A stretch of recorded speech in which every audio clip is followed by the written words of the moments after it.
Joe McIvor, welcome to Over the Bonnet. Thank you. Well, So, you've got an interesting background. Tell us all about it. Where do you come from? I was born in Cooktown, 1961, in the old Cooktown Hospital. It is now a Jehovah's Witnesses worship hall, still standing in Cooktown.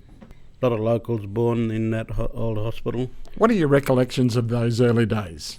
I was brought up with my grandparents. My grandfather used to take us hunting and gathering food almost every day or second day, and living on the bush wildlife such as snakes, scrub turkey, fish, goanna, blue-tongue lizards, bandicoots, porcupine, anteaters. It was pretty much real traditionally with my grandfather. He was very, very true blood, of the land. So, what are your recollections of your grandfather? My grandfather, he was a good inspiration. He taught us how to make spear with him and his brother. His name was Joe Burns, and his surname is McIvor, and I think it's Scottish. And they usually got their surnames off station owners where they worked. So his was McIvor and his brother was Burns. But his traditional name, we come from the Balngal land, and the language we speak is Kuki-Yimidir, and that's originated on the Normanby River. The language was found, and that's where he was born. And there was a spot up there where he actually born near a little creek. At the moment, we are on that property, about 36,000 acres, and we work to look after it. The half of it's freehold title, and the other half we work with the state to preserve old cave paintings, sacred sites. We're hoping to get it all heritage listed so we can have visitors on country and come and learn our ways. What sort of stories did your grandfather tell you when you were a young fella? One of the main rules that he sort of told us that don't go out and kill something for fun. You have to eat it if you're going to kill it. That's why we have different traditional names. And I think it's important that if each person that carries a language name, that's for the protection of that particular animal or some kind of species or plant, because they gotta respect it and do not go greedy on certain food, because it'll be ate out or destroyed. It has to follow the season. You said you went out and learned traditional bush tucker from your grandfather. How easy is it to live off the land? As you're growing up, it's a bit of a challenge. You can, when he used to take us out in the morning, go out for the full day, you might have a light breakfast like damper and tea or porridge my grandma used to make. Then we don't really take food with us, maybe a piece of damper. Most time we'd take just water, and then we'd walk around and eat yams that you can dig in the soil when you're hungry. And find a running stream. And most time when we're chasing, say, bandicoots, we'd find a hollow log, like a big didgeridoo, and then you stick the stick down the hole, and if there's fur on the end of that stick, there's a animal in there. So what we do to get it out, he'd make a fire at the end and smoke it out, while me and my uncle, we're small, we'd be at the other end with a club and dong it on the head, the bandicoot, when it comes out, and we'd get about maybe two at the most, and then take it home and burn all the hair off it, gut it and chop it up and make a stew out of it. How important is it to be learning these things as a young man for you as an Aboriginal? I think it's very important because that it proves the connection to country and to culture and how we live in the bush. Back in the day, the old people were put on reserves because they were taken off their land, but still they had that survival way of hunting and gathering, and it was very important to eat certain food at certain time of the year. And like for the flora and fauna, what flower blooms tells us what's in season and when's the best time to eat a marine life or chase animals. So what flora and fauna, can you give us some examples of different flora and fauna and then what you've got to look for? Yeah, the wattle tree, when that blooms, all the wattles, whenever you see them blooming, that's a sign of certain marine life, nice and fat, to go out hunting and fishing for, like the stingray. We call that gundaroo in our language, and we spear that. And when you spear it, you cut the belly open, and if the liver is light pink, it's a nice fat one. It's worth eating. And if it's colour like red, it's a bit poor. But sometimes you can keep the poor ones until you get a fat one, and then you make it bigger without that red liver in it. You have to mix that liver with the meat in the flaps from the stingray. So what do they taste like? It's all white meat. It's very like a salty mince a little bit. Yeah, but once you keep washing it in water, you can then add a little bit more salt if you want. Yeah, it's really nice. What's your favourite bush tucker? I think all of them, I think. Yeah. Yeah, well, most of the time I used to take snake to school with a piece of damper for my lunch when I was going to primary school. And I'd often have my little white mates come over and ask me what am I having for lunch. So I'd tell them it's snake and damper, and they'd often ask me if they want to try it out. Yeah, I said, yeah, no worries. And sometimes we'd take bush blackcurrants.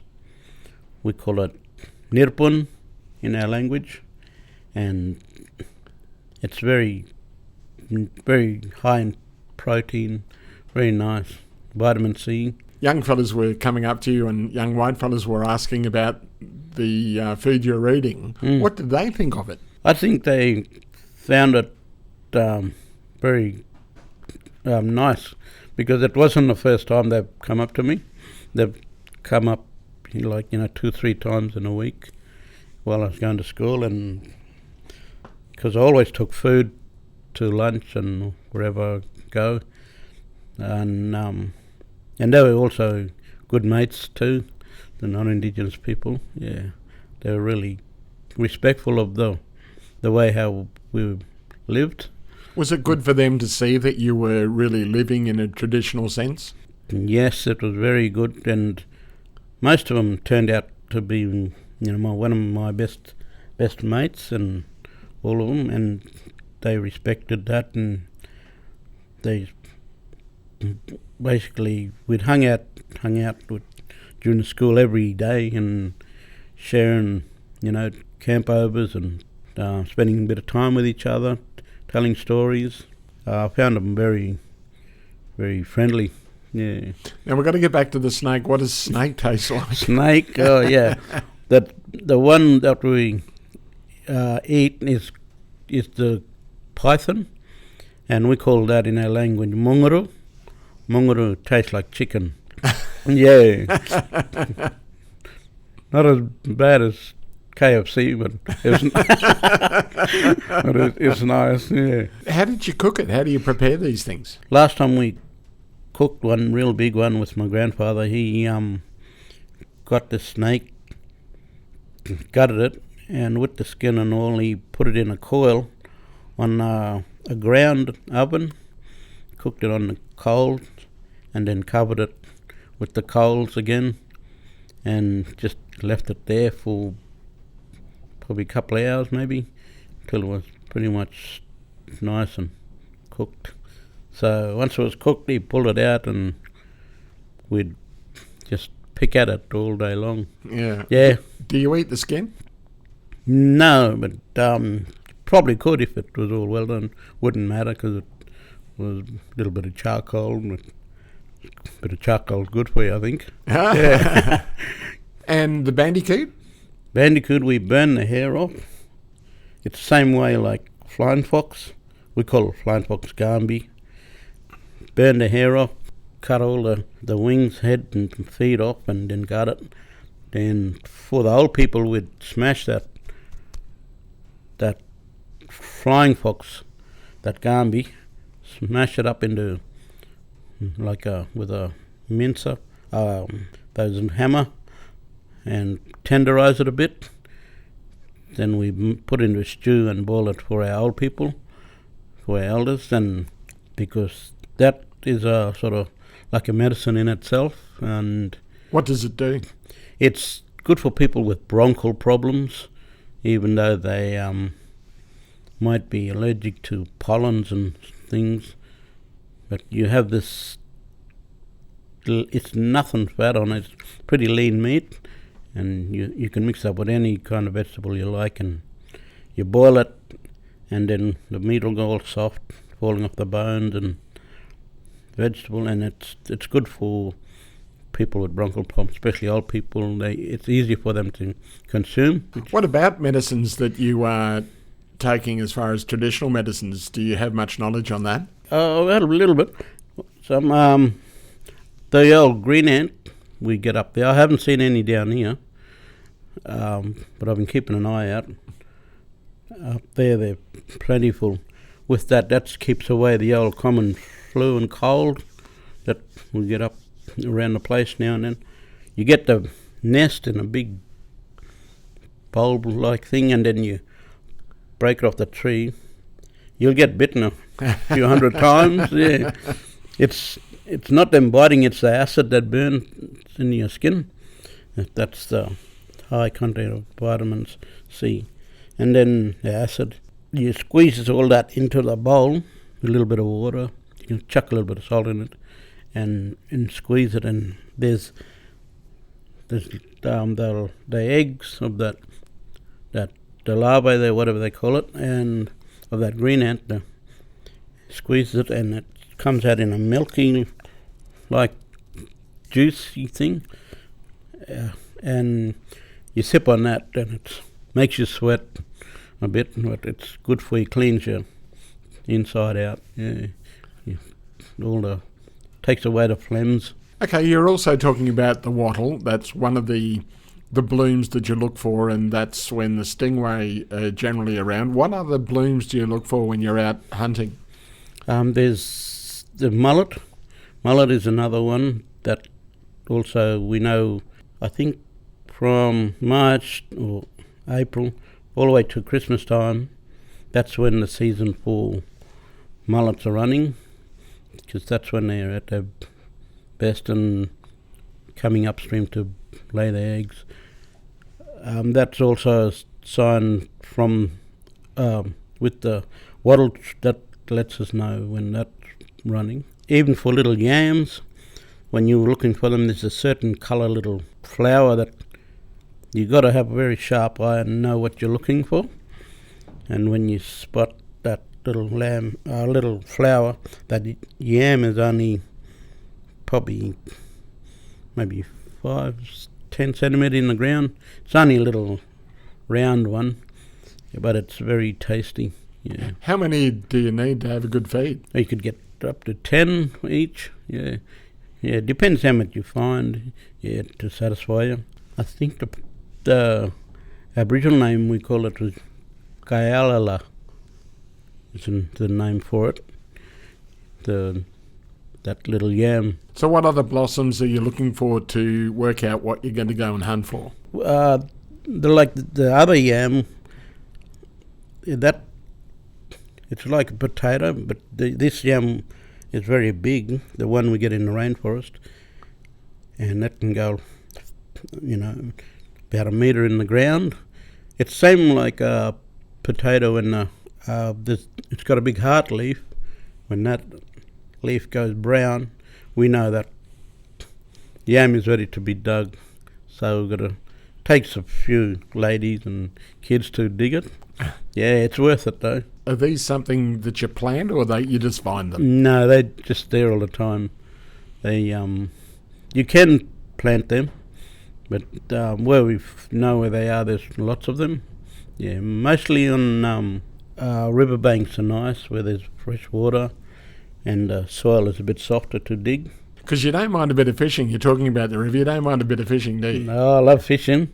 Yeah, we go bush and walk about and fishing a lot, camping.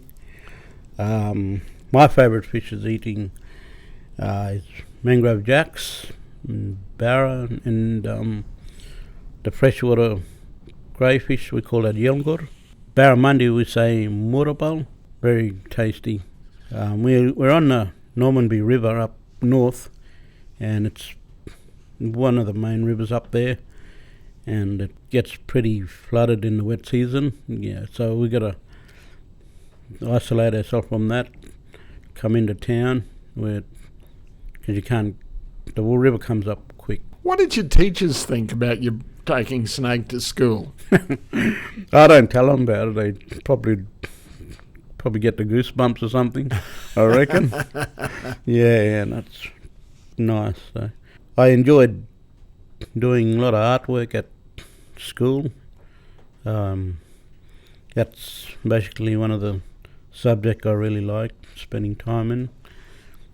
Wasn't much at reading. Because what language did you learn first? Were you learning your native language or English? I was learning, started learning language, then I was, once I started going to school, I sort of took over learning English a lot.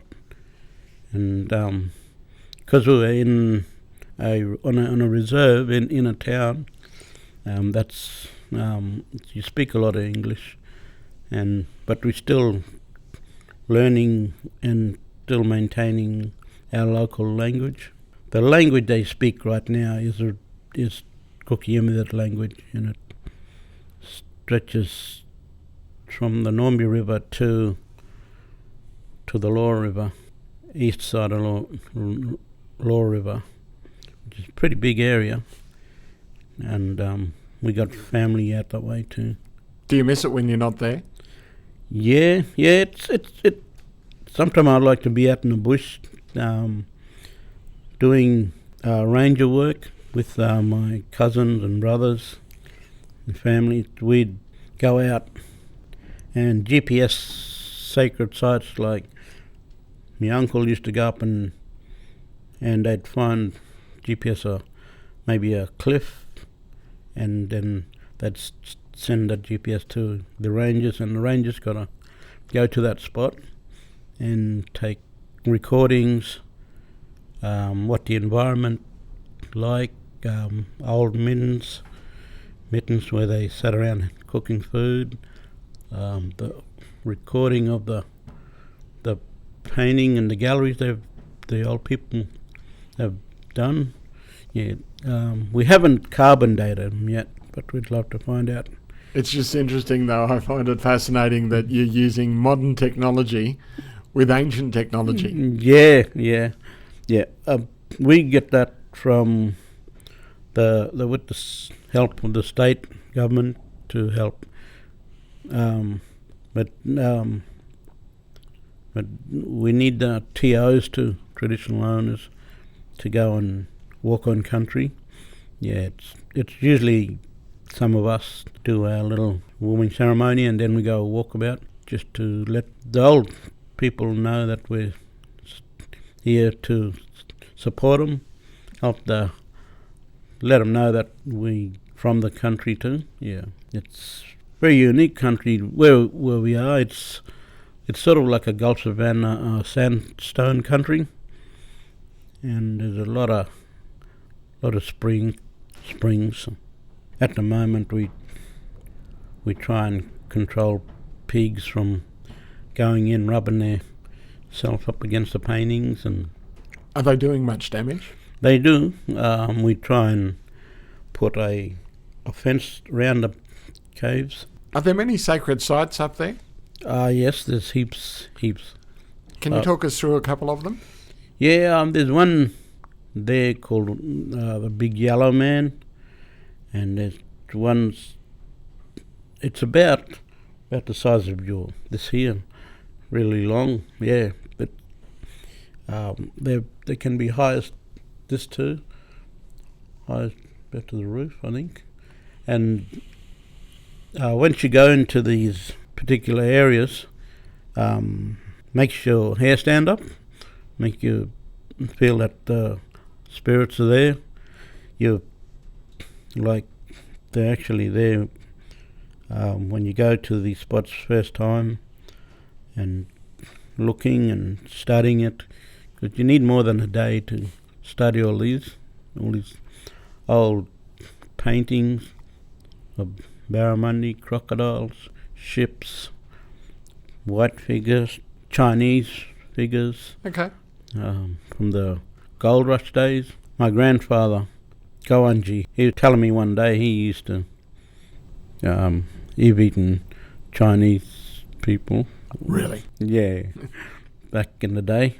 How do they get on then? Obviously not very well.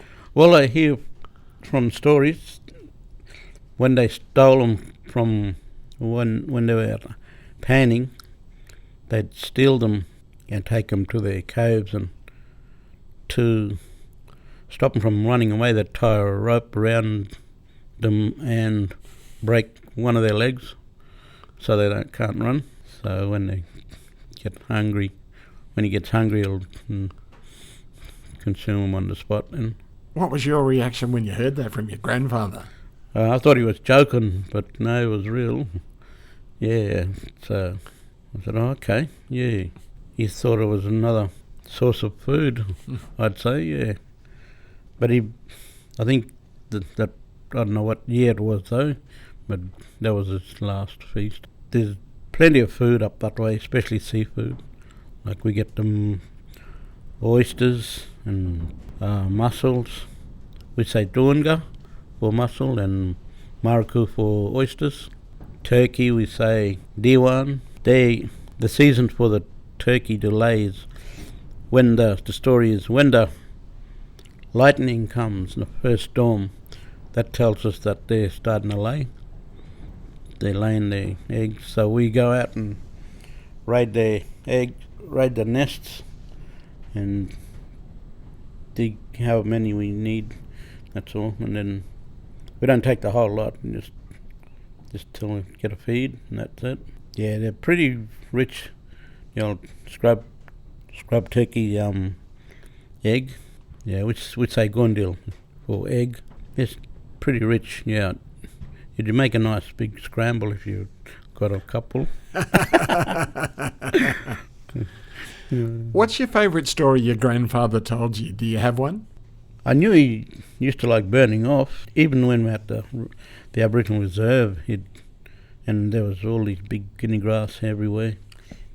And the local old sergeant used to come up and ask him who's been making all these fires, and it'd be him, you know, because that's his way of burning off. And Because that's the way they farm the land. Is that yeah, correct? Yeah, that's right.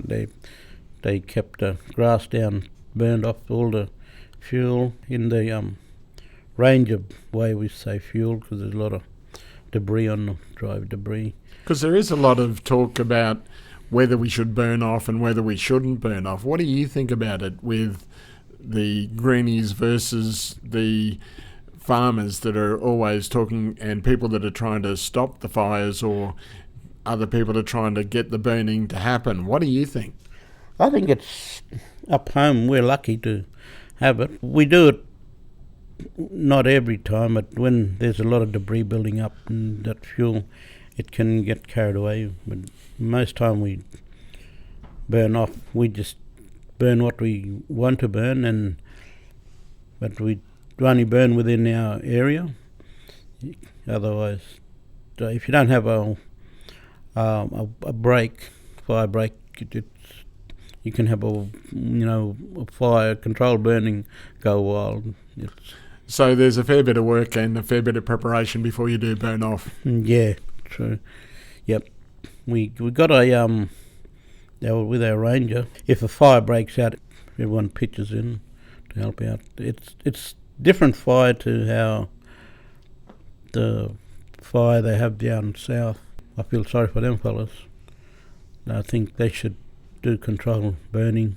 It is a big. It is an asset because it rejuvenates the environment, and our blackwood trees and all the other local trees.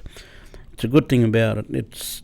They're fire tolerant, which is very good. We're lucky, and most other places they get very destroyed. And we also keep an eye on endangered animals like the ghost bats. How do you look after them? I think we started taking down barbed wire fence because a lot of bats get hooked up on it because they come feeding at night. It's just normal wire. We haven't really done fully fenced the whole place yet and strengthen it, but it's all progressing along. With the endangered ghost bat, when it leaves its nest and comes out and grabs its food, and he goes back into his cave and eats his food there. He doesn't eat it on the run like other bats and that. Yeah, it's amazing. They get certain little birds too that come and feed on very low. They're like a little budgie, but I don't know what the name for them. Anyway, they're pretty little things, yeah, and you find them feeding on the bottom and you let them. They pretty much take off pretty quick, fast.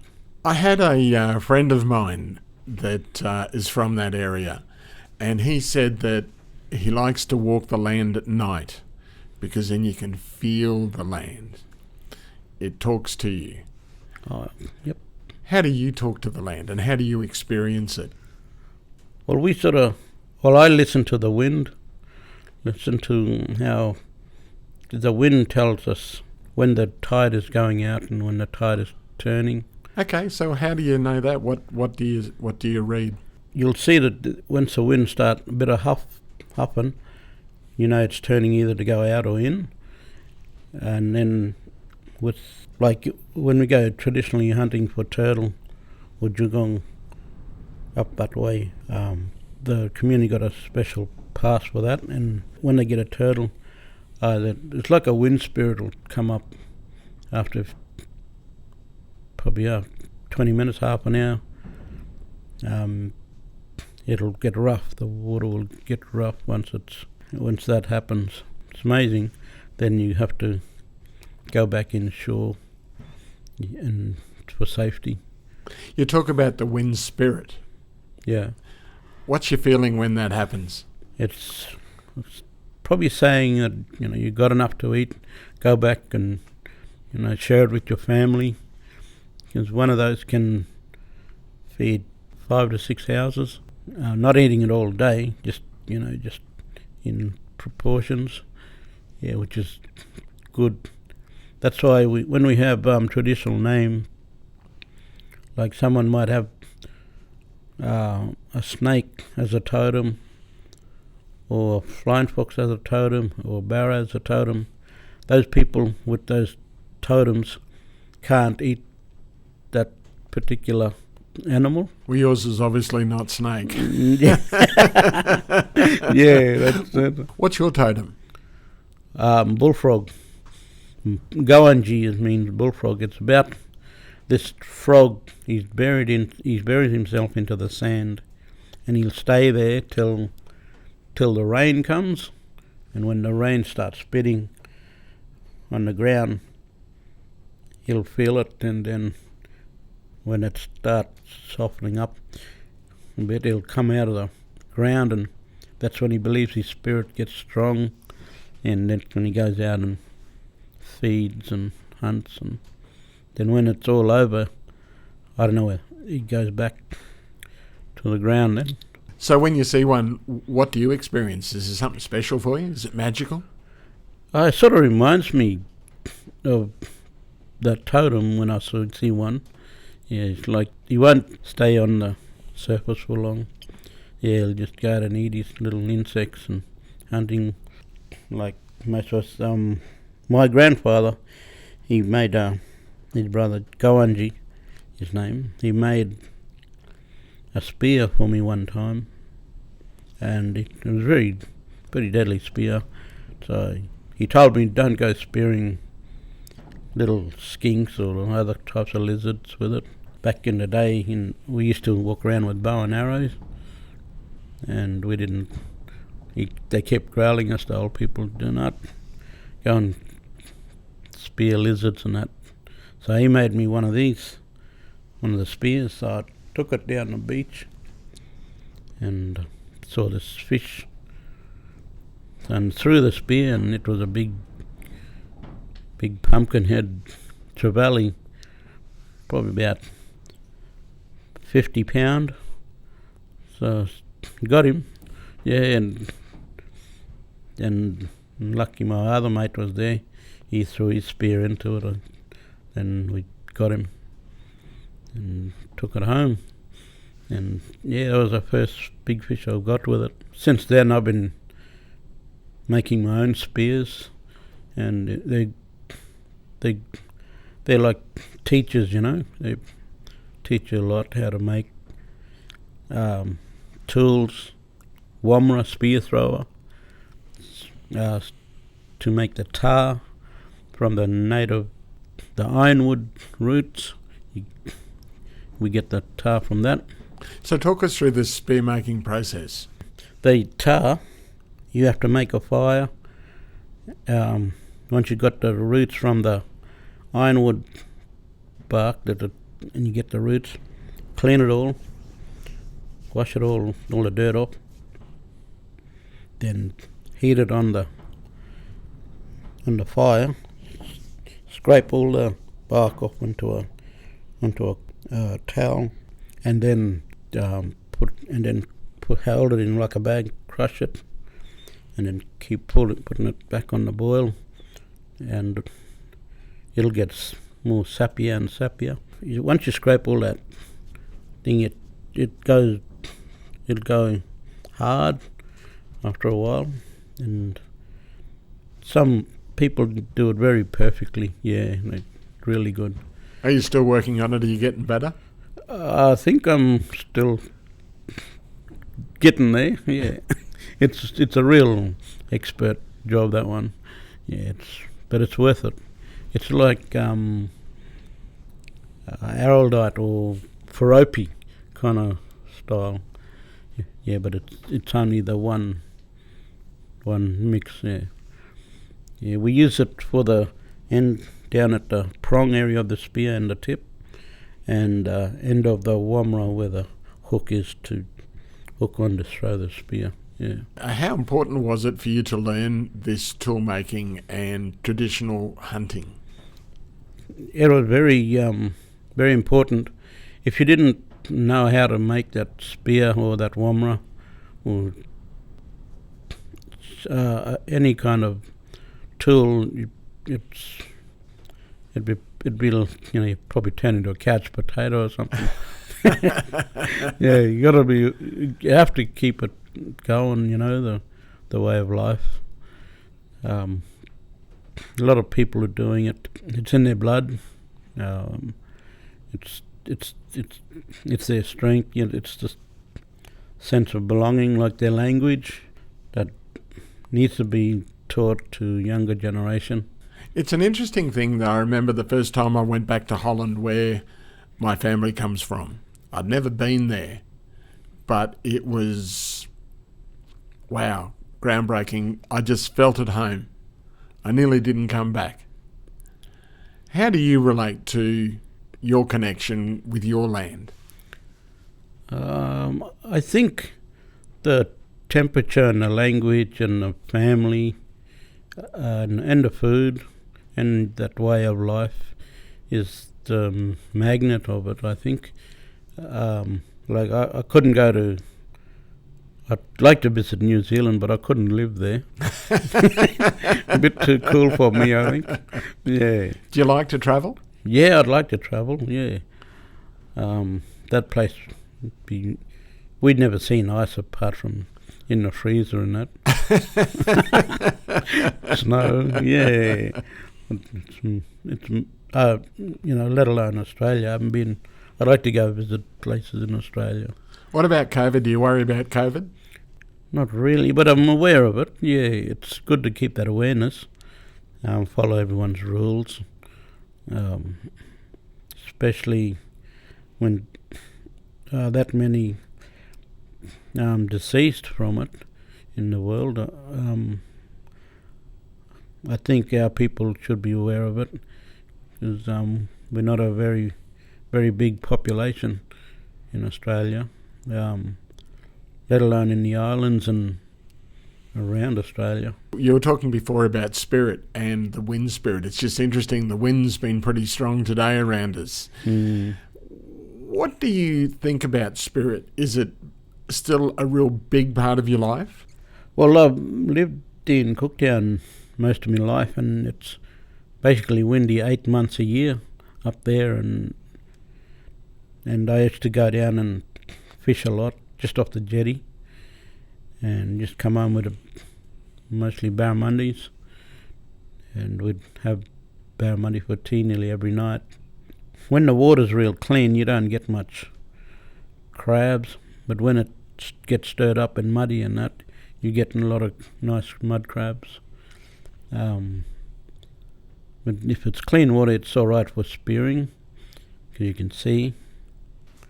Even at night, one of the old people showed us how to go nighttime spearing, but you have to be a bit careful for crocodiles. Yep, gunner we call it. I've tasted crocodile; they're a bit salty, like patty-like thing, Yeah, but not many of us sort of eaten it. Why is that? I think it was kind of like a story for some of the people.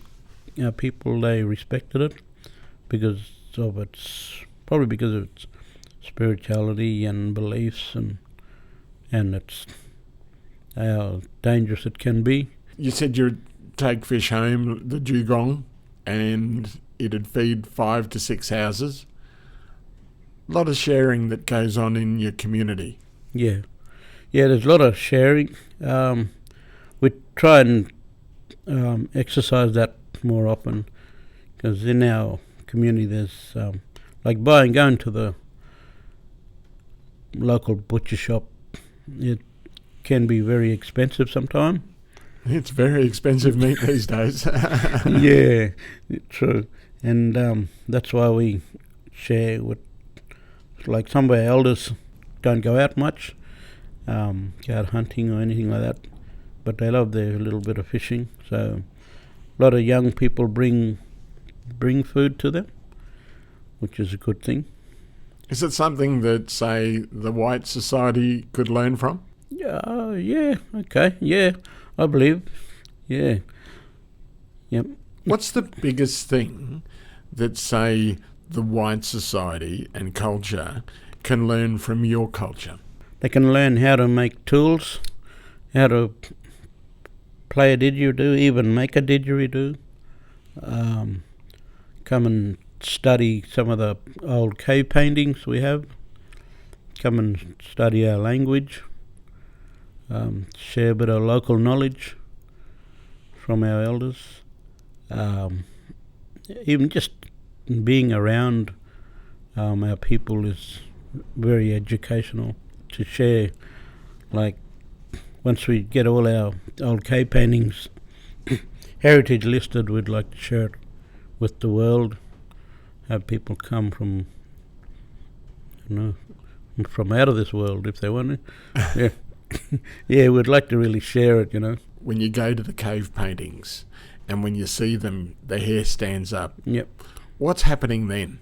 Before we even get to a site, my uncle, or like the ones who's respected higher than me, he'd say, or she would sing out to the old people and just let them know that we're approaching with respect. Sometimes they'd talk in their language, our language, and say that we're here not for long, just to come and say hello, look at the cave paintings, share a bit of the knowledge on the walls. Sometimes there's a story there, like it's following the season. There might be a figure with a stingray or a big fat fish or big turtle. They're telling a story that they've even traded shells for freshwater food. Going back to your grandfather and the fact that he was not getting on real well with the Chinese, how did he get on with the whitefellas back in those days, the station owners? How did that all come about? Well, I'm thinking it might have been his parent that might have took him, because in his era he would have probably kept a bit quiet about it, but in the old caves we find with the drawings of the Chinese, there is we found little old billy cans, the old real metal ones that's almost welded as one piece, and just the handle was left and a bit of the rim, and all the rest was all gone. And that was in one of the caves. But with the white settlers, the station owners, how did they interact with them? With the Chinese? Or the No, with the station owners themselves, because, you've got the name McIvor. Yeah. How did they get along with the station owners? I think they got on all right. They were, most back in those days, were given tobacco, sugar, tea, probably clothing and blankets too, as doing stock work, free, supposed to be paid labour, but it didn't happen that way. It was more working for your food and that smokes and stuff. What sort of stock work were they doing? They were doing like catching horses and cattle work, building yards. Was he a good stockman, your grandfather? Yeah, he'd been through a lot of, they all been through a lot of stations, right everywhere. One of the big ones he worked out when his younger days was VRD. That's a big station up in the territory. Yeah, he left. He ran away from the dormitories and stuff when he was a kid, and went looking for a job. Ended up following the ringers circuit kind of thing, and getting work on the stations. He'd been to. That's only one major thing. He's been around a lot. You like to take people and want to take people to show them your cave paintings when they're all gazetted and properly located and they're safe enough to be shown. What sort of things do you do on the property? We'd do a little warming ceremony and welcome them to country. Tell them, we come here, talking, tell them that we all welcome and we come in one spirit, good spirit, and we're going to live in good spirit. And this place is for all of us to share, and we want to take you to a trail and tell them what certain plant is for, which one they eat, Where water is, we have to count them. How many? Make sure we don't lose anyone in the bush. Yeah. Have you ever lost anyone? Not yet. No one got pinched yet. And then even if that certain fruit is in bloom, we'll give them a taste of it. Yeah, like we have bush lady apple, the black currant, yam, quandong. Do you get many people that want to go and experience your culture these days? Yeah, we do. As soon as this COVID settle down, we will get some back in there, because where we are, there's no neighbours. It's just bush and bird, wildlife, and that, or running stream that comes from a spring, and it's very cold. The water, clean. It's just a natural filter in itself there through the sandstones. I invite anyone who wants to come up north and come and say hello and yarn. Family orientated, which is good, and it's basically free accommodation when I'm there. We tell them where to camp, get to meet some of my family. When you're actually showing people through, so you show them how to hunt, you're showing them how to cook, what else are you showing them? I can show them how to play a didgeridoo and how to collect it and how to find it. And my uncle can show them how to throw a spear properly with a spear thrower or with your hand. What's the trick? The spear throwing? Yeah. Yeah, just the spear throw is good. It's more powerful and you can get further distance.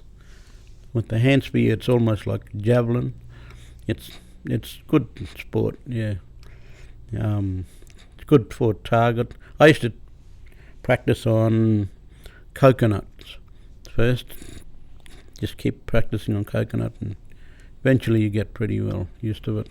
When you see something in the water, you got to estimate its speed and where you got to hit, in front or in the back or wherever. Yeah, or straight down. It's pretty sort of good judge, you know. Is it different though when you have Woomera? Yeah, that's it.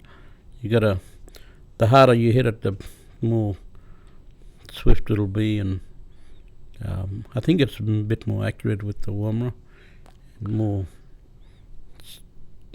It's pretty straight, yeah. Got more force. More force, yeah, that's it. What's the biggest animal that you've pulled down? A pig, yeah, with a with a spear. Yeah, with a spear. I had no proper Woomera, so I made a hook out of a tree, just like almost a number 7, and put it on the back of the spear, and I hit this this boar. Got this boar. Yeah, it was. We didn't catch any fish, so saw these pigs on the beach. So I went over and they all took off in the bush, and I saw one. Took me on the second shot. I got him. Yeah, I got him in the ribs. Yeah, I heard this thing sing out, and yeah, that was a good shot. Any danger though when you're out doing this sort of hunting? Yeah, you can. There's a lot of snakes up that way where I come from, like deaf adders, brown snake, taipans, and red belly, all them kind of things. That won't do any real damage. No, yeah, always, because it's a very leafy area, and a lot of logs. Were you ever afraid of snakes? Yeah, I don't like snakes. Only the edible ones. Or cooked ones would be better. So what is your favourite bush tucker though when you're eating meat? You were talking about the snakes, the bandicoot. Is there one that you keep going back for that you can't get away from? I like those goanna. That's a nice one. Goanna and like bandicoots like things. They're easy to prepare. And flying fox, I like fruit bat too. Now, when you were going out in the bushes showing people to find didge wood, what happens when you're out looking for a didge? Yeah, when we have people visiting, I'll tell them that collecting a didgeridoo for themselves, it's family orientated, and they can bring their grandfather, grannies, uncles, auntie, and mums and dad, and kids, and they find it very exciting to go. We drive to a certain spot and then leave the car, and then we start walking into the bush with maybe an axe and a saw. That's about it.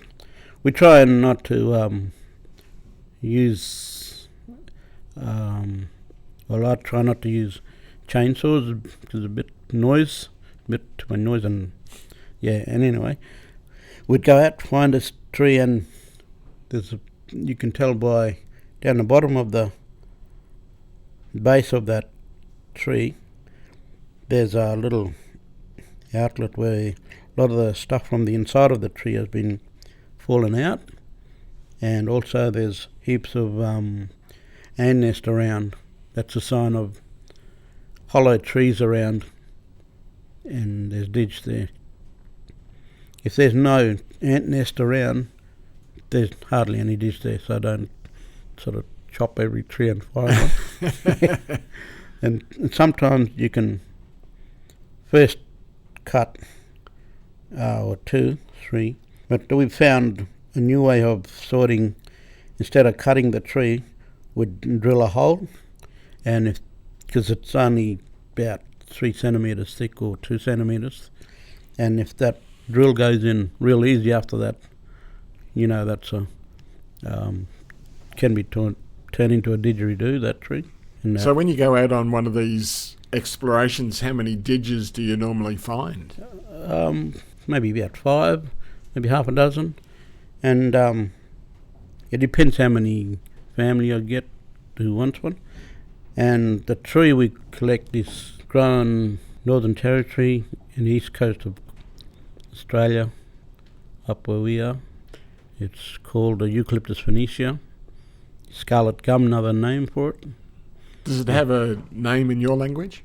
Yeah, I can't remember the name, but I think it's come too close. Gare could be that palm, big palm tree. Yet I'm not sure.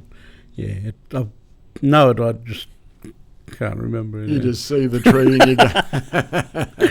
So once you've actually identified it, you've cut the tree. Mm-hmm. You've got what you want. What happens then? That particular tree, it'll when it's growing, termites are always attacking it, but it doesn't kill it. As it's growing, the inside of the tree is pretty much building up with termites mound and all that wood chip and how they eat the inside.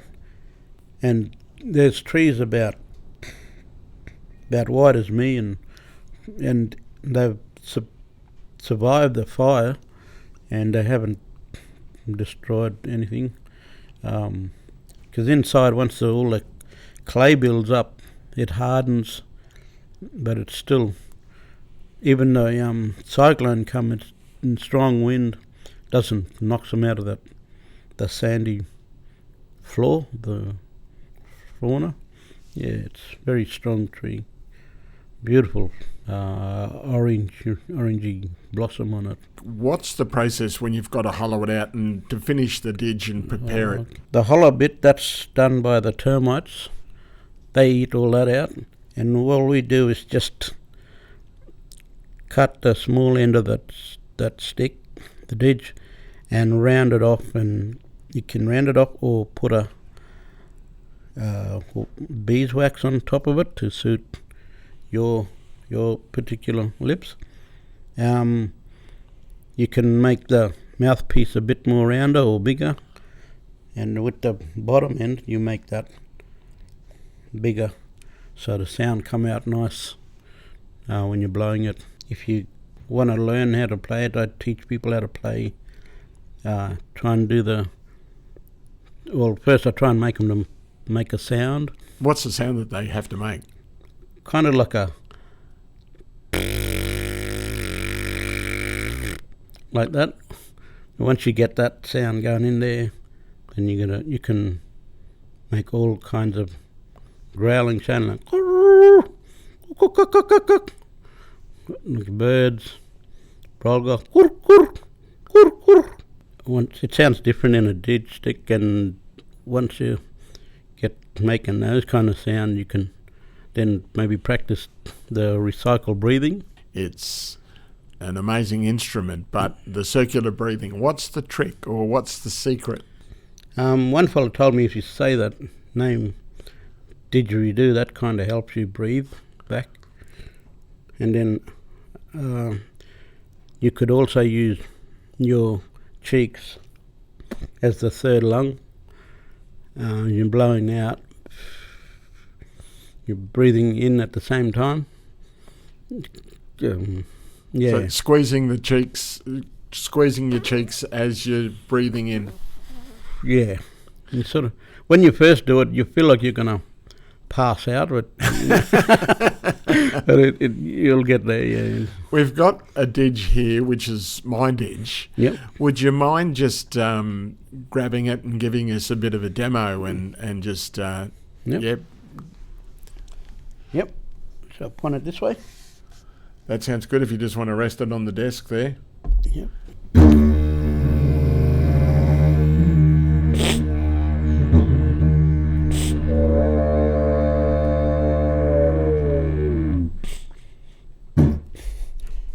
I'll try and make a kookaburra this time.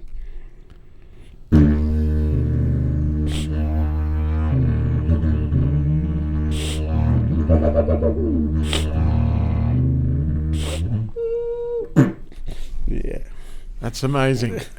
So, how does the didge rate that I've brought to the table? Nice, yeah. So, when you do, you get yourself a didge, and is it something that you just resonate with? There's different sounds. What are you looking for? Yeah, you can get different lengths, different hollows in them. That one's good. Yeah, I got one. It's a little bit longer, but I'd like to have a few, different lengths, different thickness. Yeah, different. It's all varies sort of thing.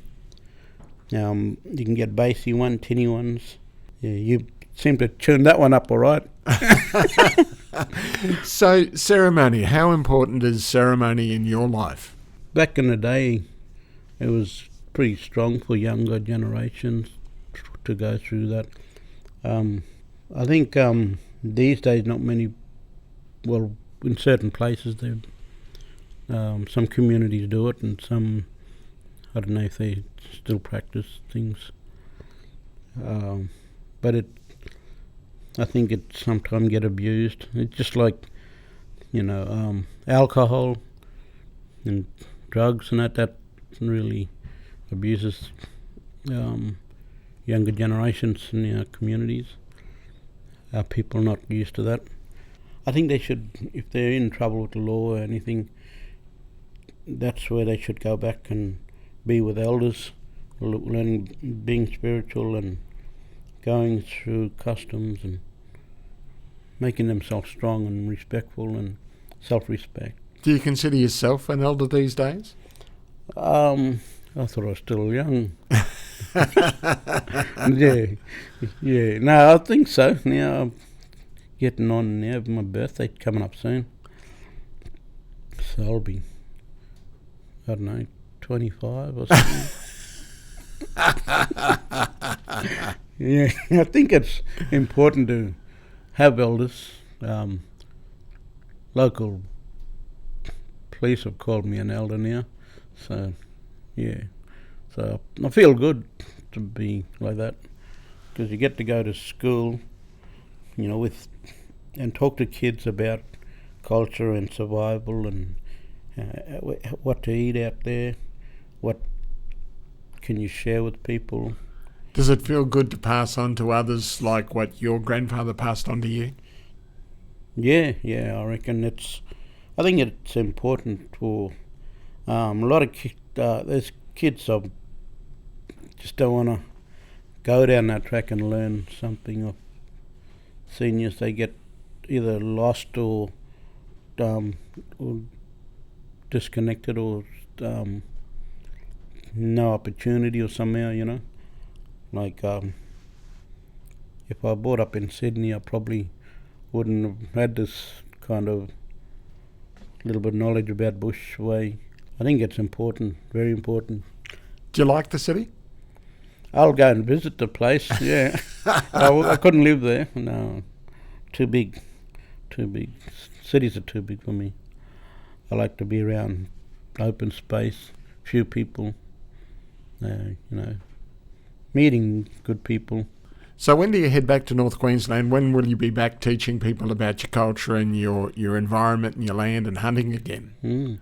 Well, I'm hoping to go back up there as soon as I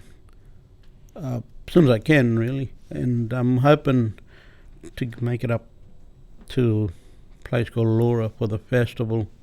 There's a cultural festival they have up there every year, and it's about the whole of Cape York come together and do a big dance and celebrate life in Cape York, and it's truly worth going to visit because you see all these different costumes and designs and the dress-ups and the dancing and meet people. So if someone wants to go and check out what you're doing when you are back, how do they do that? I'll be putting my information out online before I go there, and I will display a workshop, digital workshop, and they can come along and do it. It'll be however long the festival is, and whoever wants to make one, they get to take it home with them, and we sit down, have yarn, and I'll help them paint it if they need a couple of little designs on it, traditional designs. And so you say you'll put something online. Where will you do it, and how do they find you if someone does want to find you? They'll have to check out on my web page. And what's your web page? Am I pushing you? I'm not very digital in that kind of form. I think it's. They can get in touch with me on Joseph McIvor, iCloud.com.au, whatever they call it. Yeah, or just give us a call. Well, thanks for joining us, Joe McIvor. And if you wouldn't mind, if you could just play us out and a little bit of dig to play us out, something different to end our Over the Bonnet segment. Mm-hmm. Sure.